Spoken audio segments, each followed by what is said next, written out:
medium, Saraswati Group of Education. Today I am conducting the session for subject Social, SS, Social Studies, and this is for grade 5, chapter number 2, the imaginary lines, latitudes and longitudes, and this is the first session. Okay, तो आज हम grade 5 का chapter number 2 पढ़ने जा रहे हैं, जिसका नाम है the imaginary lines, latitudes and longitudes, और ये हमारा इस चैप्टर के लिए फर्स्ट सेशन है. So shall we begin the chapter?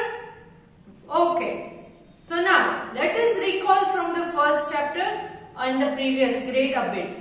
पहले वाले चैप्टर में से और प्रीवियस ग्रेड में से थोड़ा थोड़ा रिकॉल कर लेते हैं. Now, previous chapter, our previous chapter, that is chapter number 1 was our earth, continents and oceans, correct? अब इस चैप्टर में हमने पढ़ा था कि पूरे अर्थ में, पूरे ग्लोब में 7 continents and 5 oceans है, correct? Now, इन continents और oceans को जब हम देखते हैं ग्लोब के ऊपर, तो वो अलग अलग जगह पर दिखते हैं. Now if someone asks you to locate it, locate means उसे ढूंढना है, then how will you find? So to make that concept easier, उसे easy बनाने के लिए अर्थ के ऊपर, ग्लोब के ऊपर imaginary lines हमने बनाई है. Imaginary lines मतलब these lines are actually not found on the earth. Okay, अर्थ के सरफेस के ऊपर ऐसी कोई लाइन है नहीं, मगर हम लोगों ने इन लाइंस को इमेजिन करके ड्रॉ किया है मैप्स में, ग्लोब्स में. व्हाई? क्यों ऐसा करना चाहिए? बिकॉज क्योंकि अगर ये लाइंस है तो उसे लोकेट करना, उस पर्टिकुलर प्लेस को, किसी भी जगह का आपका नाम दे तो उसे लोकेट करना इजी होगा. For example, let me see, here is your house. Okay, this is a rough figure of your house, and if I say that here is a hospital,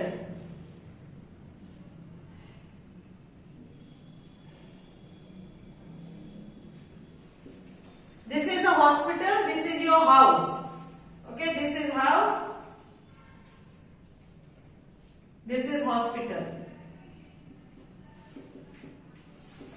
Now if I say house और hospital, इसका location क्या है तो किसी को पता है? No, you will just say that you have to walk towards north and east. So walk towards north east and you will find the hospital. But instead of that, north east में चलने से hospital आ जाएगी ऐसा बोलने से, अगर हम इसको ग्रिड्स में ड्रॉ करके रख ले, ग्रिड्स मतलब ऐसे squares,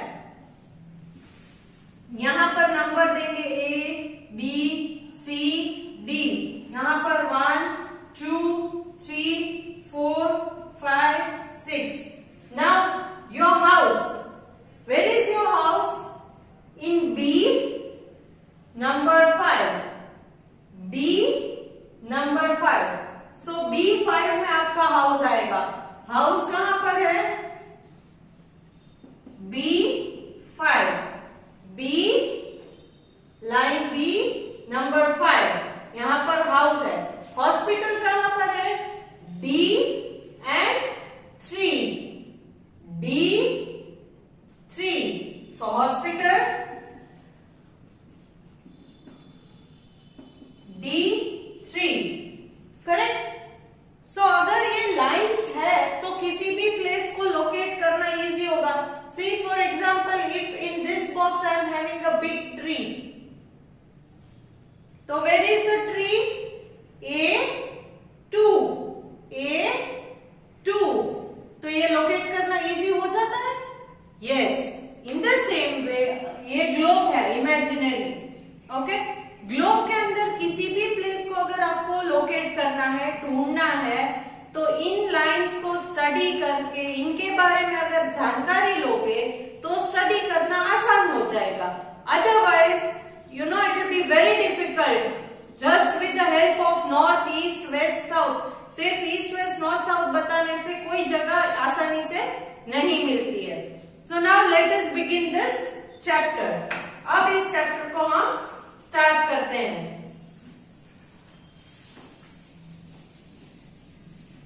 Okay. We are aware that the globe is a small model of Earth.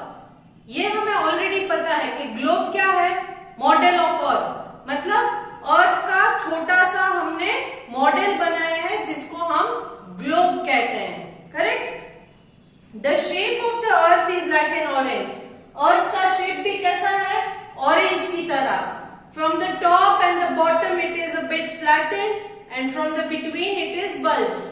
Top और बॉटम में फ्लैटेंड है, बिटवीन में से बल्ज है। बल्ज मीन्स फूला हुआ, correct. It is a sphere which is slightly flattened at the top and bottom.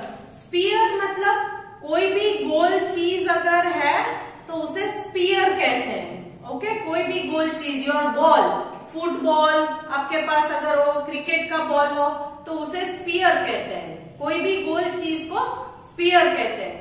So it is flattened at the top and the bottom. और ये जो स्फीयर है वो टॉप और bottom, top means up, bottom means down, यहां से flat है। Flat means थोड़ा सा चपटा।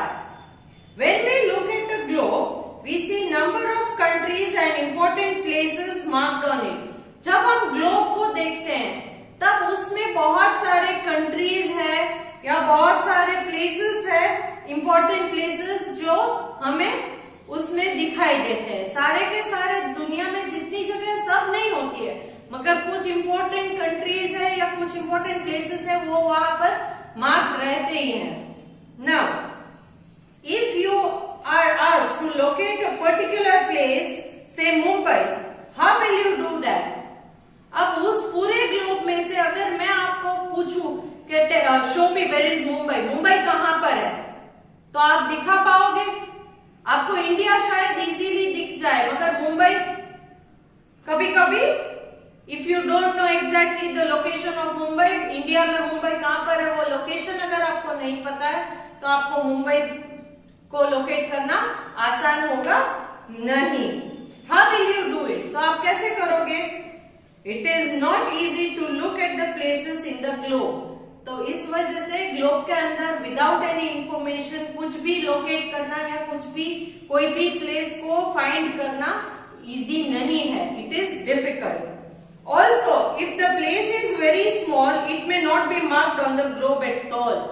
अगर प्लेस जो है वो बहुत छोटी सी प्लेस है तो वो तो शायद ग्लोब पर होगा भी नहीं, क्योंकि स्मॉल एरियाज, मैंने बोला था कि ग्लोब के अंदर आपको कंट्री मिल जाएंगे, बड़े सिटीज मिल जाएंगे, कैपिटल्स मिल जाएंगे, but small villages and all you might not find, वो शायद नहीं होगा। तो these small areas will not be found. So globe के अंदर मैंने पहले भी ड्रॉबैक्स ऑफ ग्लोब में ये एक ड्रॉबैक है। ग्लोब के 3 ड्रॉबैक है।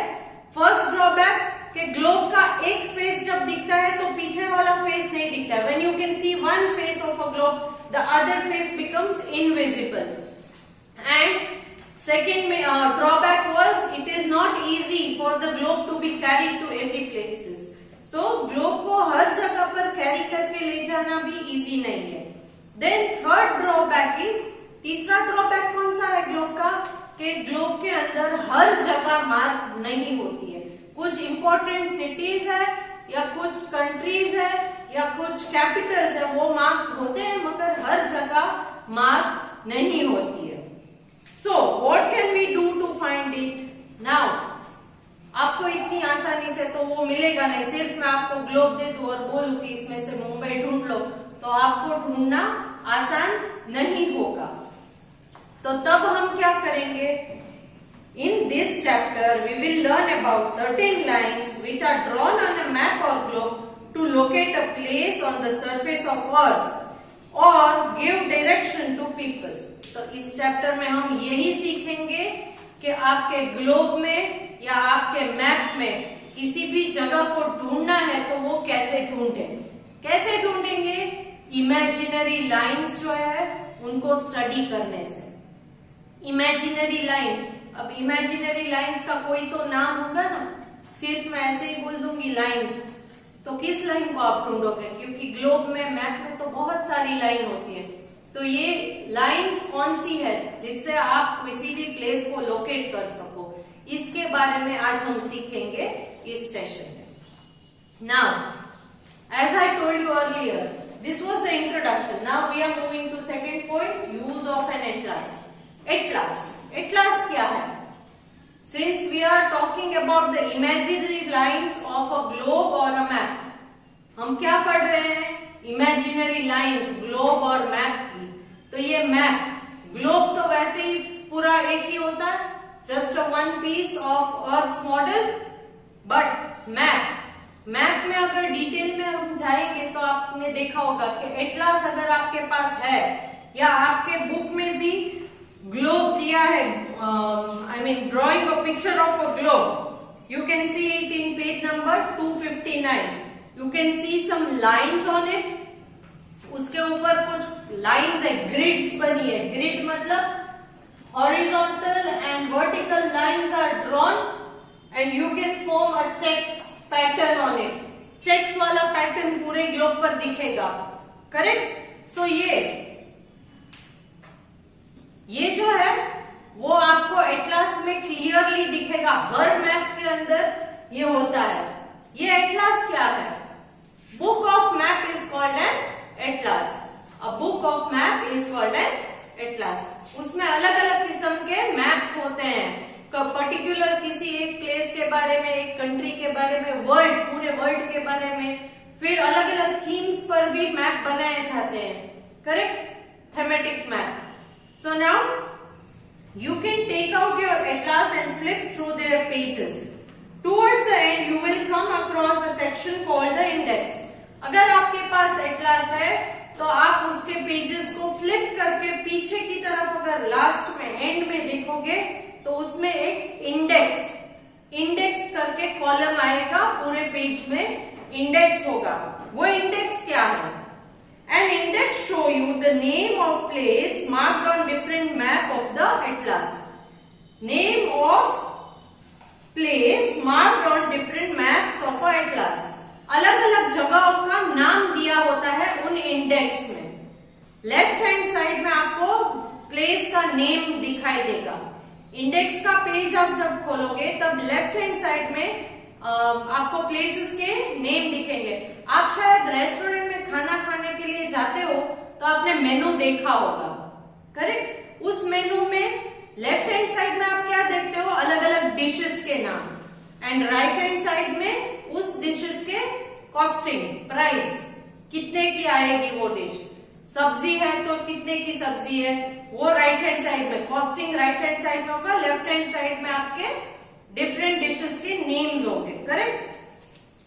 इन दैट सेम वे इंडेक्स में भी क्या है कि लेफ्ट हैंड साइड में you can see the names of different places के नेम्स होंगे। The names are listed in alphabetical order with certain number written alongside means opposite side. So आपने अगर देखा है तो वो अल्फाबेटिकल ऑर्डर मतलब ए वाले पहले, उसके बाद बी वाले, उसके बाद सी वाले। इंग्लिश में आपने ग्रामर में अल्फाबेटिकल ऑर्डर शायद किया होगा, ABCD के according to ABCD you have to arrange this places, correct? तो आपने देखा होगा कि इंडेक्स में अल्फाबेटिकल ऑर्डर में इन प्लेसेस के नाम लिखे हैं, एंड अलोंगसाइड मींस उसके ऑपोजिट साइड में they have written some numbers, कुछ नंबर्स लिखे होंगे। अब ये नंबर्स क्या है अभी आपको शायद समझ में ना आया, because you are not aware of these things, क्योंकि आपको ये नहीं आता है। मगर एक बार सीख लोगे तो समझ में आ जाएगा कि ये क्या नंबर है और इसका क्या इंपॉर्टेंस है। Now these numbers indicate location of particular place and have north as N, south as S, east as E and W as West written on them. In numbers के आगे for example 71 N, 52 S, ऐसे कुछ number और उसके बाजू में N या S लिखे होंगे। ये मैंने सिर्फ एक एग्जाम्पल दिया है, this is just an example. मतलब है डायरेक्शंस। हमने डायरेक्शंस के बारे में पढ़ा है already. There are 4 main directions, north, east, west and south. तो नॉर्थ का N, ईस्ट का E, वेस्ट का W एंड साउथ का S। सो इन नंबर्स में भी हम NSEW ब्रैकेट में देखेंगे। आपकी बुक, आपकी जो टेक्स्ट बुक है, अगर आपके पास टेक्स्ट बुक है तो आप पेज फ्लिप करके 267 पेज नंबर में देख सकते हो। Right side down, right side में नीचे के नीचे के हिस्से में एक छोटा सा कॉलम दिया है जिसमें आपको एक इंडेक्स दिया है, करेक्ट। उस इंडेक्स में अगर आप देखोगे तो अलग अलग प्लेस के नेम है, लेफ्ट हैंड साइड में अल्फाबेटिकल ऑर्डर में है, और उसके ऑपोजिट साइड में या अलोंग साइड में they have given you some numbers along with these markings as N, S, E and W. Now this much is clear. इतना क्लियर हो गया कि यूज ऑफ एटलास क्या है, कि आप किसी भी प्लेस का नेम पहले इंडेक्स में ढूंढ लो और उसका लोकेशन जो है वो इन नंबर से आपको मिलेगा। Now you will learn locating a place. किसी भी प्लेस को लोकेट कैसे करते हैं, ढूंढते कैसे हैं। When we look at the globe, we see number of lines on it. Globe अगर आप देखोगे तो बहुत सारी लाइंस उसमें पाओगे। A line are imaginary lines which do not actually exist on the surface of Earth. ये सारी की सारी लाइंस वो इमेजिनरी लाइन है, क्योंकि हमने सिर्फ ये इमेजिन करना है। वो लाइंस एक्चुअली अर्थ के सरफेस पर है नहीं, मगर हमने इमेजिनरी लाइंस बनाई है। क्यों? क्योंकि हमें आसानी हो किसी भी प्लेस को लोकेट करने के लिए। We draw such lines on the globe to make it easier to locate places. ये मैप के ऊपर या ग्लोब के ऊपर हम इसलिए ड्रॉ करते हैं ताकि हमारे लिए आसान हो इन प्लेसेस को लोकेट करना, इन प्लेसेस को ढूंढना, ताकि इन सारी लाइंस को एक एक अलग अलग नंबर दिया गया है। We are given different number to each line, so and that will be a fixed number. ये नंबरिंग फिक्स रहता है, okay. They are of 2 kinds. These lines are of 2 kinds. One is latitude and one is longitude. एक है latitude, एक है longitude. अब confusion मत create करना। क्यों? लॉन्ग मतलब क्या है? लॉन्ग, लॉन्ग मतलब लंबा। सी,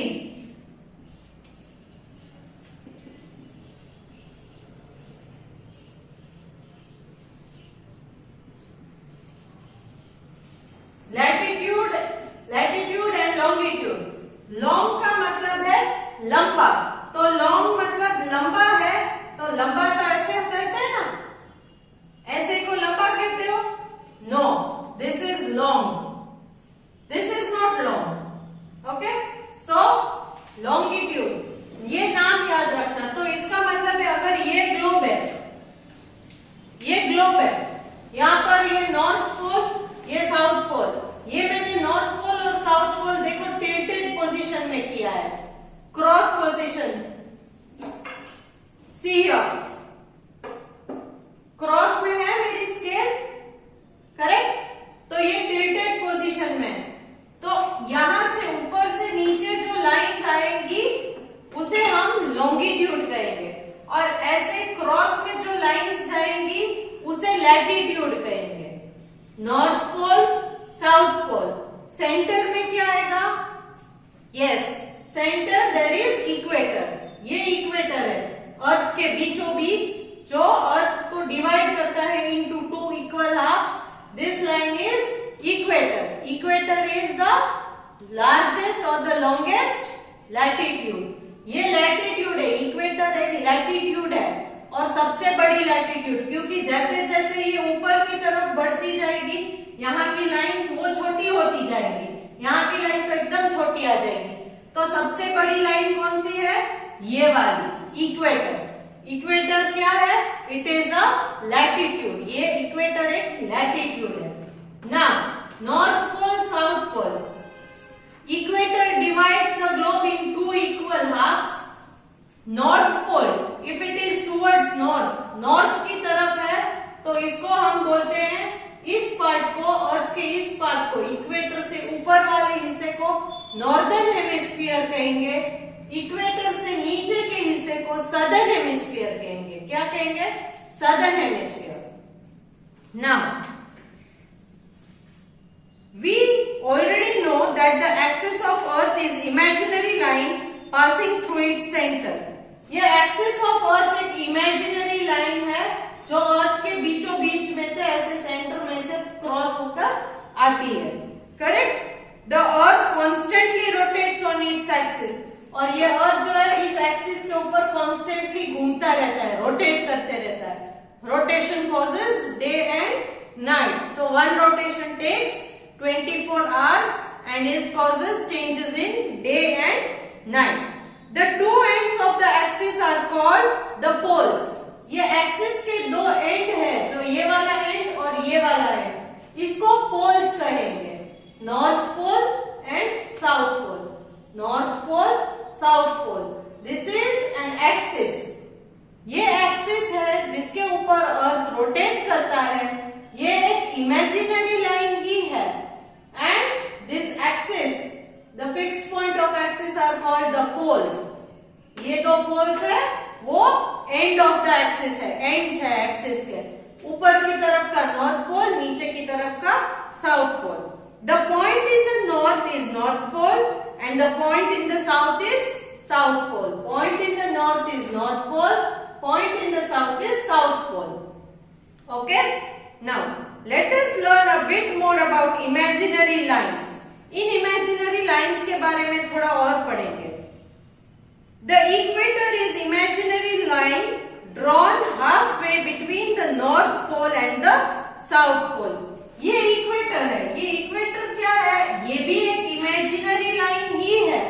इक्वेटर एक इमेजिनरी लाइन ही है जो पूरे अर्थ को 2 इक्वल हाफ में कट करता है। आप रोटी खाते हो तो कभी कभी हाफ रोटी करते हो, तब क्या करते हो? वो रोटी गोल है तो बीच में से, सेंटर में से उसे कट करते हो। वैसे ही ये अर्थ का पूरा जो स्फीयर है उसको 2 इक्वल पार्ट में डिवाइड करता है इक्वेटर। ऊपर का हिस्सा नॉर्दर्न हेमिस्फीयर, नीचे का हिस्सा southern hemisphere. So I hope this much is clear to you. Let me recall today's session. एक बार फिर से आज हमने क्या पढ़ा, मैं रिकैप करवाती हूँ आपको। पहले मैंने इंट्रोड्यूस किया था आपको कि इस चैप्टर को क्यों हमें सीखना है, क्योंकि किसी भी प्लेस को लोकेट करना है तो आपके लिए ये जानना बहुत जरूरी है कि वो प्लेस एक्चुअली आती कहाँ है। सिर्फ direction east west north south से नहीं होगा। Then I also talked about globe. Globe के बारे में मैंने बोला था आपको कि globe is spherical, Earth's model, Earth का मॉडल है। On the globe you can see imaginary lines and it forms a grid. Okay? Then use of atlas. Atlas क्यों चाहिए? क्योंकि without atlas, at the back of the atlas you will find index, on which you will find on the left hand side names of the places in alphabetical order, and alongside the places you will find some numbers. In numbers में आपने N, S, E, W ऐसे देखा होगा। These N, S, E, W are nothing but north, east, west, south, ये सब directions mention किए जाते हैं। Correct? Then I talked about this, that this is the axis of the earth and the ends of the axis are north. Towards north it is north pole, towards south it is south pole. Then equator divides the earth in 2 equal halves. Equator divides the earth in 2 equal halves. Towards the north, this part is called northern hemisphere, this part is called southern hemisphere. हमारा country है India. India Asia में आता है, correct? Asia कहाँ पर है? Asia southern hemisphere में नहीं है। एशिया जो है वो नॉर्दर्न हेमिस्फीयर में है। So here comes the end of this session. अब हम इस सेशन को यहाँ पर ब्रेक देते हैं। Next session we will talk about latitudes and longitudes in detail. Along with this, I am sending a worksheet. It is fill in the blanks based, and you will write the answers with the help of your textbook PDFs or with the help of video. Hope you all enjoyed this session. Bye.